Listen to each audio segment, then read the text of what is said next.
Operation सिंदूर की जो deadline थी पॉज करने की 18 मई वो खत्म हुई। कल रात को वो खत्म हो गई और साथ में एक फोन जाता है आईएमएफ को और आईएमएफ ने जो लोन देना था पाकिस्तान को वो स्टॉप कर दिया गया है। जो इंडिया के साथ पाकिस्तान ने पंगा लिया है, इसकी वजह से पाकिस्तान की इकोनॉमी जो है उसका रिस्क फैक्टर बढ़ गया। इस वक्त पाकिस्तान का मजमूई गैर मुल्की कर्जा 131 अरब डॉलर से ज्यादा हो चुका है। बिना बुलेट चलाए, बिना बॉर्डर को क्रॉस किए एक ऐसा क्रिपलिंग ब्लो दिया है पाकिस्तान की इकोनॉमी को जो जिंदगी भर याद रखेगा। और सांप का जो सर है वो हमने कुचल भी दिया, क्योंकि पैसे के बिना सांप भी फन नहीं उठाता है और हमारी जो लाठी थी वो टूटी भी नहीं है। नाजरीन, आपको पता है कि पाकिस्तान का सबसे बड़ा जागीरदार पाकिस्तान की फौज है। वो टैक्स तो देता ही नहीं ना किसी चीज पे, बल्कि पाकिस्तान के जो अवाम है उनके टैक्सेस पर वो पलता है, वो फौज पलती है। और ये वाहिद फौज है जो अवाम के पैसों की तनख्वाहों से लेके तनख्वाहें अवाम के पैसों से अब उसी अवाम को कत्ल भी करती है, मारती भी है। लाइक पाकिस्तान एंड बांग्लादेश, क्योंकि ये रीजनल स्टेबिलिटी को, पीस को ये थ्रेटन करते हैं। और ऐसा लग रहा था जैसे कि एक बॉम्ब गिर गया हो।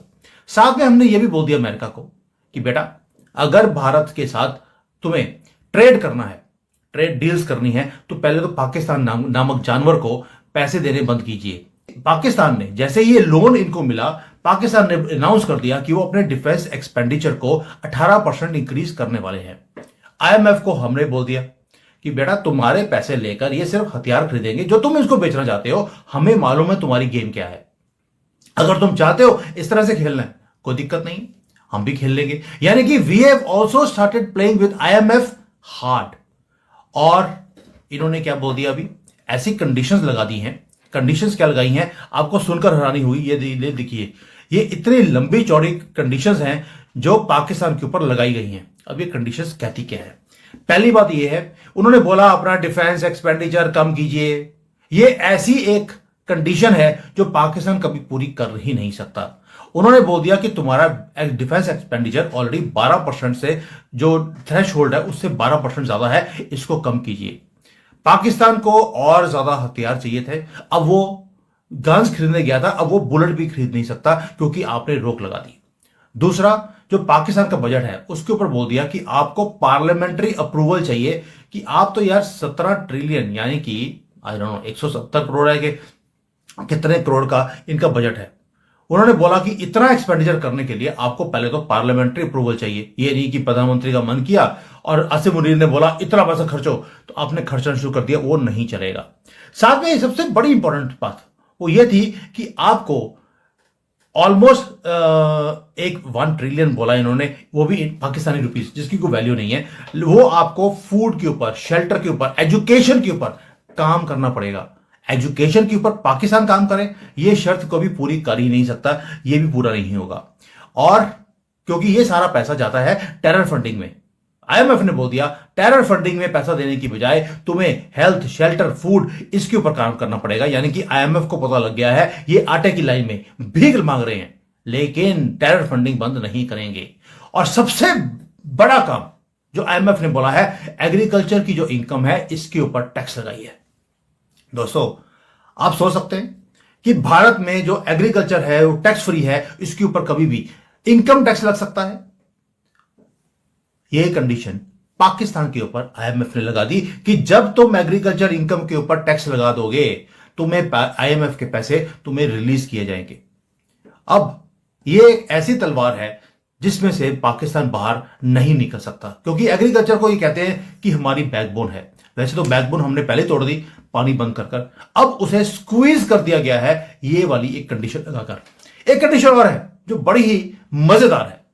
इन्होंने बोल दिया कि जो आपका इलेक्ट्रिसिटी बिल है वो बड़ा कम आ रहा है, 70-80 रुपए का एक यूनिट है पाकिस्तान में। आईएमएफ ने बोल दिया कि इसको इंक्रीज कीजिए, और यानी कि 100 रुपए का एक बिजली का यूनिट, जो भारत में 5-6 रुपए है, पाकिस्तान में 100 रुपए होने वाला है। अब जो एनर्जी का जो टैरिफ है यानी कि जो रेट है वो भी आईएमएफ डिक्टेट करेगा पाकिस्तान को, और जो रेट है बिजली का वो क्लियर करेगा वॉशिंगटन। ये है हिंदुस्तान से पंगा लेने की कीमत कि आप दहशतगर्दी की इंडस्ट्री बंद नहीं कर रहे, आप दूसरे मुल्कों के अंदर तबाही और बर्बादी लाने में सबसे आगे हैं। अपने अवाम के दिमागों को आपने नफरत के जो होता है ना, वो कटोरी नहीं होती, छोटी कटोरी जिसमें सालन डालते, वो कटोरियां हैं, ये नफरत की भरी हुई जहर, नफरत की भरी हुई कटोरियां बना दी है। तो फिर ऐसा तो होता है इस तरह के कामों में।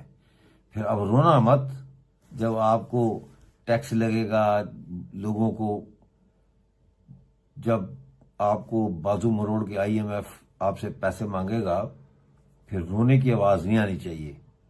क्योंकि आप कह रहे थे ना बड़े उससे कि जी मैंने आर्मी चीफ को कहा कि ऐसा थप्पड़ रसीद करो इंडिया को कि वो जिंदगी भर याद रखे। वो तो खैर क्या आप थप्पड़ रसीद करते, आपका तो अपना जो दोनों गाल हैं सुर्ख हुए में इतने चांटे पड़े हैं आपको इंडिया से। लेकिन इसको थप्पड़ कहते हैं, ये जो IMF ने थप्पड़ मारा है ना, इसको थप्पड़ कहते हैं। ये थप्पड़ पड़ा है आपको इंडिया से पंगा लेने का। इसलिए अच्छे बच्चों की तरह आराम से POJ और गिलगित बल्तिस्तान इंडिया को दे दो, बलूचिस्तान को आजाद कर दो और सुकून की नींद खुद भी सो, दूसरों को भी सोने दो।